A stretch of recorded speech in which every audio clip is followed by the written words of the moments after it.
Vamos dar continuidade ao nosso estudo, capítulo 26 do livro dos Médiuns, das perguntas e respostas das perguntas que se podem fazer aos espíritos. Vamos dar continuidade com o item 289. Perguntas sobre o futuro.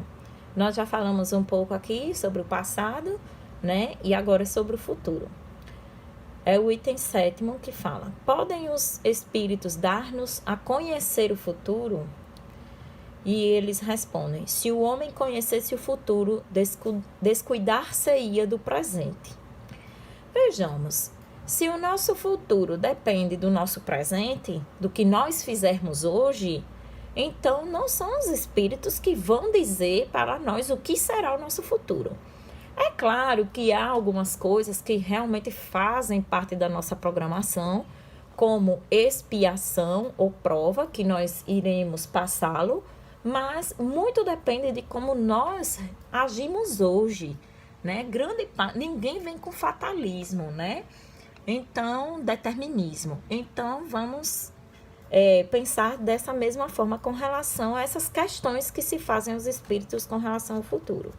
Do mesmo jeito que não é interessante sabermos o nosso passado, se isso não nos for útil para o crescimento, não é interessante sabermos de nenhum tipo de determinismo, né, para o futuro, porque isso pode inclusive atar os nossos pés com relação aos nossos passos do presente. Então, que nós continuemos utilizando-nos da nossa consciência, que é a nossa grande conselheira, para que hajamos hoje no presente, e disso é que irá depender o nosso futuro. 9.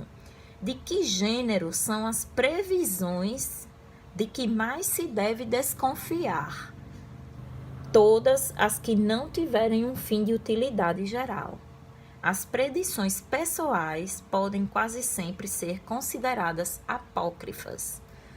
Ou seja, aqueles leitores da Buena Dicha, como dizia já Kardec, né? Aqueles que ainda gostam de ir a cartomantes, ver búzios, tarô, para prever o futuro, e que acabam acreditando fielmente naquilo e acabam embasando, inclusive, muitos dos seus atos do presente, prevendo esse futuro, acreditando que vão logo que imediato chegar esse futuro.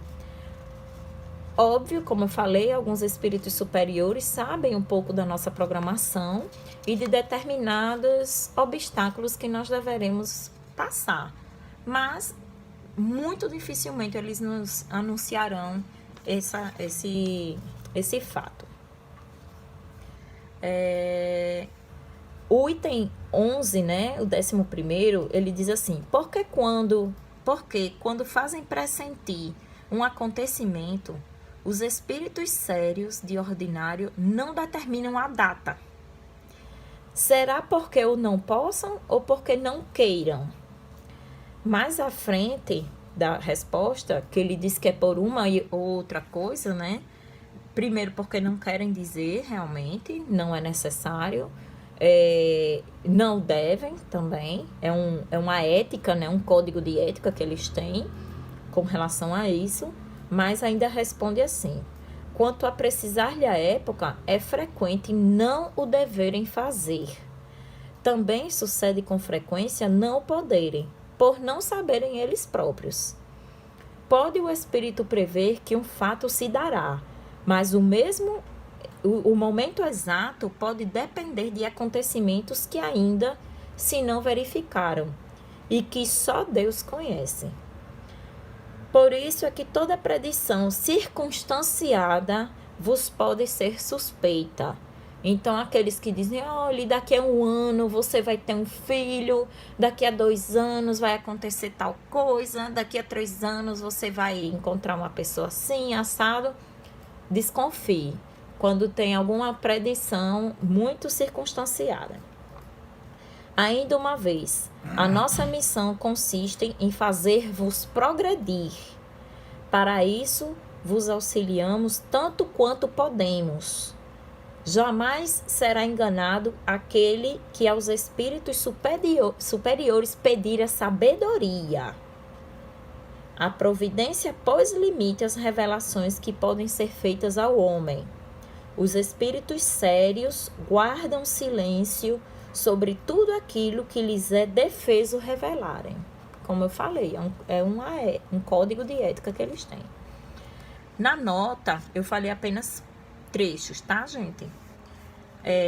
Na nota, Kardec fala: os espíritos veem ou pressentem por indução os acontecimentos futuros, vêm-nos a se realizarem num tempo que eles não medem como nós. Ainda tem essa questão, gente, que o tempo, o que nós entendemos como tempo aqui na Terra é diferente do que se entende como tempo na vida espiritual, né?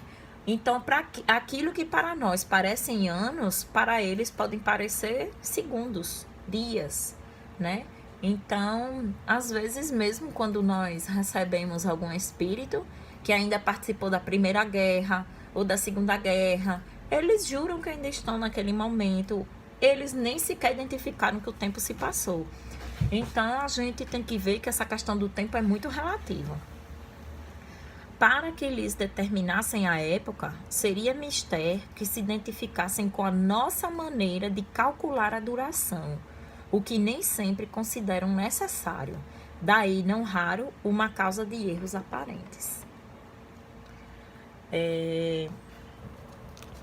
Tem a 12ª, 13ª e 14ª, que são interessantes também, né? Eu vou deixar para que vocês leiam e comentem, que é sobre as pessoas que conseguem pressentir, inclusive, a própria morte, ou que conseguem ter uma premonição, né, com relação a acontecimentos futuros, não só de si mesmo, mas como às vezes de algumas outras pessoas. Vou deixar para vocês lerem. E vamos ao item 290, que é as perguntas, né, sobre as existências passadas e vindouras. Então, vamos bater na mesma tecla, né? Podem os espíritos dar-nos a conhecer as nossas existências passadas? Nós falamos sobre isso. Deus, algumas vezes, permite que elas vos sejam reveladas, conforme o objetivo. Se for para a vossa edificação e instrução, as revelações serão verdadeiras, e nesse caso feitas quase sempre espontaneamente e de modo inteiramente imprevisto. Comigo mesmo já aconteceu de eu ter regressões espontâneas.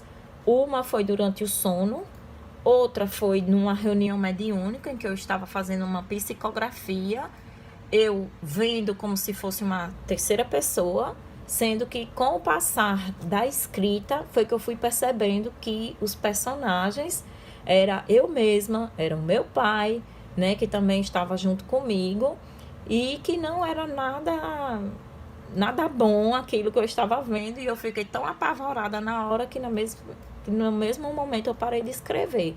Então acabou sendo como que uma revelação de um passado, né, de uma reencarnação aqui no Brasil, e que estaria vindo, no caso, para me esclarecer, para me instruir e para eu repensar muitas coisas, né? Inclusive entender muitas coisas que haviam acontecido comigo. Então, quando tem um fim útil, acaba acontecendo de forma até imprevista e espontânea. O item B dessa mesma questão 15ª fala assim: assim como não podemos conhecer a nossa individualidade anterior, segue-se que também nada podemos saber do gênero de existência que tivemos, da posição social que ocupamos, das virtudes e dos defeitos em que nós predominaram. Aí eles dizem: não, isso pode ser revelado, porque dessas revelações podeis tirar proveito, ou seja, essa psicografia que eu estou falando me veio muito esclarecedora, porque mostrou algumas características que eu tinha, né? E que me levou a compreender muita coisa.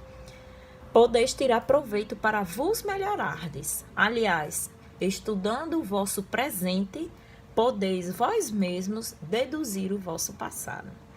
Então, veja quais suas maiores dificuldades hoje, quais são as suas características da personalidade em que você mais tem dificuldade em se trabalhar, se você é uma pessoa impaciente, se você é uma pessoa intolerante. Será que não é uma característica que você já vem trazendo e que veio para ser trabalhado hoje?